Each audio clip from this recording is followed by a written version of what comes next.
শুভ বিজয়া। বিজয়া দশমীর মিষ্টিটা নিজের হাতে বানিয়ে প্রিয়জনদের খাওয়ানোর আনন্দই কিন্তু আলাদা। নমস্কার বন্ধুরা, কল্পনার রসনা ঘরে সবাইকে স্বাগত জানিয়ে আজকে শেয়ার করব বিজয়া দশমী স্পেশাল ছানার সন্দেশ। এটা বানানোও যেমনি সহজ আর খেতে কিন্তু অত্যন্ত সুস্বাদু হয়। 1 কিলো দুধের ছানা করব, তাই দুধটা আমি জাল দিতে বসিয়েছি। দুধটাকে খুব ভালো করে ফুটিয়ে নেব। দুধটা দেখো খুব ভালো মতন ফুটে গেছে। এবার আমি ভিনিগার দিয়ে ছানাটা কাটবো। অল্প অল্প করে ভিনিগার দেব আর নাড়তে থাকবো। এখানে আমি 4 চামচ ভিনিগার নিয়েছিলাম। 3 চামচ দেওয়ার পরেই কিন্তু বেশ ছানাটা ভালো মতন কেটে গেছে। গ্যাসের ফ্লেমটা বন্ধ করে রেখে দিলাম।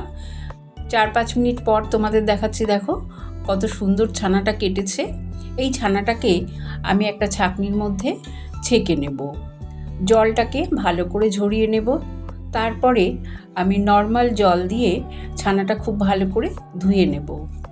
ধোয়া হয়ে গেলে এই ছানাটাকে আমি এই ছাঁকনির ওপরেই রেখে দেব। একটা কড়াইতে 1/2 কিলো দুধ ফুটতে দিয়েছি। এই দুধটাকে ঘন করে নেব। এই দুধটা ঘন করার জন্য গুঁড়ো দুধ কিংবা কর্নফ্লাওয়ার কিছুই মেশাবো না। দুধটাকেই লো ফ্লেমে জাল দিয়ে ঘন করে নেব। দুধটা সুন্দর ঘন হয়ে গেছে। এবার আমি 150 গ্রাম মতন চিনি দিয়ে দিলাম। চিনিটা দিয়ে গ্যাসের ফ্লেমটা মিডিয়ামে করে ভালো করে আবারও ফুটিয়ে নেব, কারণ চিনিটা মেল্ট হয়ে গেলে দুধটা আর একটু পাতলা হয়ে যাবে। তাই গ্যাসের ফ্লেমটা এই সময় মিডিয়ামে করে দুধটাকে ভালো করে ফুটিয়ে গ্যাসের ফ্লেম বন্ধ করে দেব। আবারও একটা কড়াই বসিয়ে দিলাম, তাতে 1 চামচ মতন ঘি দিলাম। ঘিটা মেল্ট হয়ে গেলে ঘন করা দুধটা দিয়ে দেব। এই দুধটা দিয়েও ভালো করে একবার ফুটিয়ে নেব। তারপরে আমি জল ঝরানো ছানাটা এই দুধের মধ্যে দিয়ে দেব, আর ছানাটা কিন্তু পুরোটাই দিয়ে দেব। দেখো, দিয়ে ভালো করে নাড়তে থাকবো। এই সময় গ্যাসের ফ্লেমটা লোতে রাখবো আর হাতার পিঠ দিয়ে চেপে চেপে ছানার দলাগুলোকে ভেঙে দেব। খুব ভালো করে কিন্তু ফুটিয়ে নেব। কাজটা মিডিয়াম টু লোতেই করতে হবে। হাইতে রাখলে কিন্তু তলায় লেগে যেতে পারে। তারপরে আমার মনে হলো আরেকটু চিনি লাগবে, সেই জন্যে আমি আরও 2-3 চামচ মতন চিনি দিয়ে দিলাম। মিষ্টিটা অবশ্য তোমরা যে যেমন পছন্দ করবে ছানার সন্দেশে সেইভাবে দেবে। এবার তোমরা দেখতেই পাচ্ছ ছানাটা বেশ ভালো মতন দুধের সাথে মিশে গেছে। আর এইভাবেই আমি লো ফ্লেমে কিছুক্ষণ নাড়তে থাকবো। নাড়া কিন্তু বন্ধ করা যাবে না, তাহলেই তলায় লেগে যাওয়ার ভয় থেকে যায়।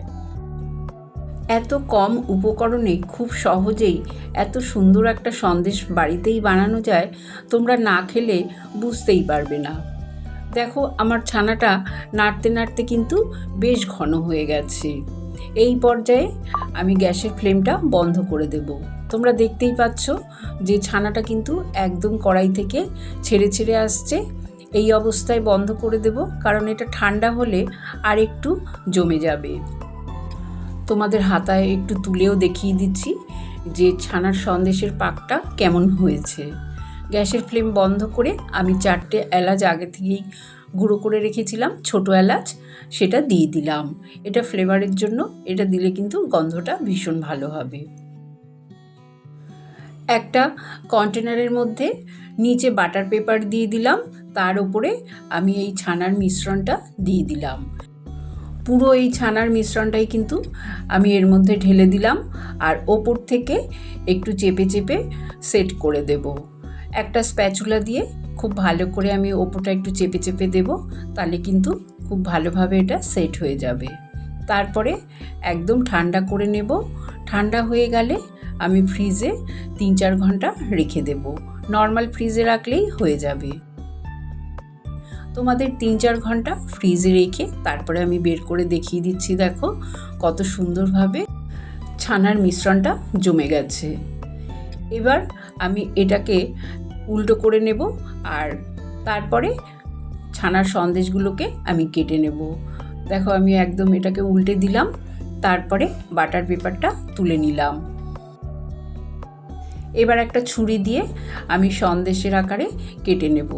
তোমাদের যেমন শেপ দিতে ইচ্ছা তোমরা সেইভাবে দেবে। আমি এটাকে চৌকো চৌকো করে কেটে নিলাম। তারপরে তোমাদের আমি একটা প্লেটে তুলে সাজিয়ে দেখিয়ে দিচ্ছি যে আমার সন্দেশটা কতটা লোভনীয় হয়েছে। এই সন্দেশ একটা খেলে কিন্তু মন ভরবে না। তুমি যদি প্লেটে সাজিয়ে দাও দেখবে সঙ্গে সঙ্গে প্লেট ফাঁকা হয়ে যাবে। দেখো আমার সব কটা সন্দেশ কাটা হয়ে গেছে। এবার আমি সাজিয়ে নেব। এই সন্দেশগুলো খেতে এতটাই টেস্টি হয় যে এর ওপরে ড্রাই ফ্রুটস দেওয়ার দরকার হয় না। তবে আমি এখানে পেস্তা আর একটু কেশর দিয়ে সাজিয়ে দেখিয়ে দিচ্ছি। তোমাদের পছন্দ মতন ড্রাই ফ্রুটস দিয়ে তোমরা সাজাতে পারো। তৈরি হয়ে গেল খুব সহজেই ছানার সন্দেশ। রেসিপিটা যদি তোমাদের ভালো লাগে কমেন্ট করে জানিও। চ্যানেলটাকে লাইক শেয়ার করো। নতুন বন্ধু হয়ে থাকলে সাবস্ক্রাইব করো। সুস্থ থেকো, ভালো থেকো। ধন্যবাদ।